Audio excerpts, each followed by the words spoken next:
From the Air Force to a flying instructor, this man is taking his love for flying to new heights. Wallace Community College is offering several programs for their students, one being the Virtuous Simulator, a tool they use for realistic law enforcement training. A different atmosphere for Jeff Coleman tonight compared to 4 months ago. He was the front runner in the March primary, but tonight was a different story as it ended in a concession.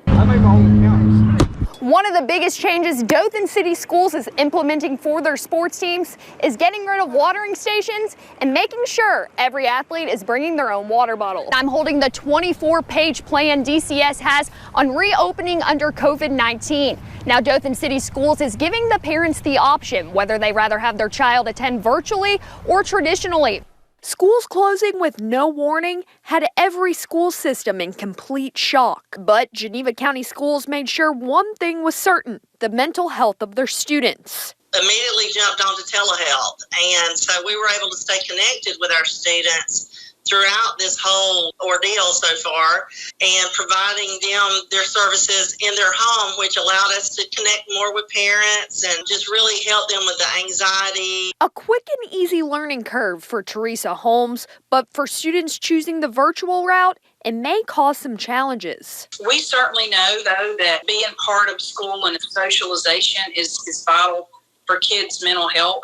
And so, I definitely have concerns about students at home doing virtual school, that they will miss out on that. But, we just want to make sure we cover their needs just like we do the kids in our traditional school setting. According to the American Academy of Pediatrics, they recommend that students should start school with the goal of being physically present. But no matter what setting families choose, Geneva County Schools is making sure every student is accounted for. We didn't have a resource like Teresa Holmes to come in and help us. And so basically we just had to deal with that and try to find outside resources. And so she is able to bring expertise to our school, to meet with these kids at school and visit at home when appropriate, so that, they get help much quicker than they would if we had to go through a referral process. And that all starts with listening. I think we're just going to try to really be in tune and listen. I've learned that throughout this virtual telehealth process that listening is really, really important. And, the kids are telling me, I'm lonely. They're feel very disconnected. So helping them not only connect if they do come back to school, but also find some creative ways to keep them connected on a social level and help their parents figure that out. In Geneva County, Aaron Wilson, WTVY, your hometown news leader.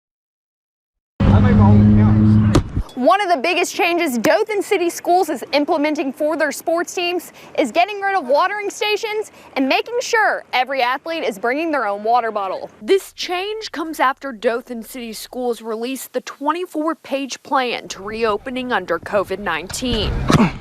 With our athletics, we're making sure that we're keeping our kids safe. So we are changing some of the methods, like, for example, the watering system that they use, where it's usually been in a group method. Well, right now they're not doing that. We're also making sure that our kids are screened before they come to practices. A change that is critical for athletes in a confined space. We don't provide water for the athletes right now. We're asking them to bring their own water and to not share water with their friends. We've covered the water fountains in the field house and weight room areas, so they're not available for them to use. We're just doing everything we can to avoid anybody getting infected. But with limited time in a game between timeouts and halftime, finding your water bottle could end up becoming a game of I Spy. And that's one of the concerns I have is what are we going to do when the games start? Because obviously they're going to have to hydrate during a ball game. And I don't know about you, but trying to keep up with 120 individual water bottles on a sideline could be problematic. With temperatures over 90 degrees during summer practices, coaches are focusing on their athletes' health. Right now, we're totally out of the business of giving them hydration, which is a little scary in the heat in South Alabama. Obviously, it's very humid and very hot, and the risk of heat illness is really high down here, and we've got to stay on top of them about bringing their own water when they come. Staying hopeful for the future of Dothan Wolves football. We go to games on the road sometimes where there's not a lot of fans there, and it's a really weird, eerie feeling. Usually the game has odd things happen. It's the fans make the experience. Our players especially, we feed off of our fans, and it really means a lot to us. It affects how we play when we have a good crowd behind us. So that'll definitely be different if we're not allowed to have a full stadium. In Dothan, Aaron Wilson, WTVY, your hometown news leader.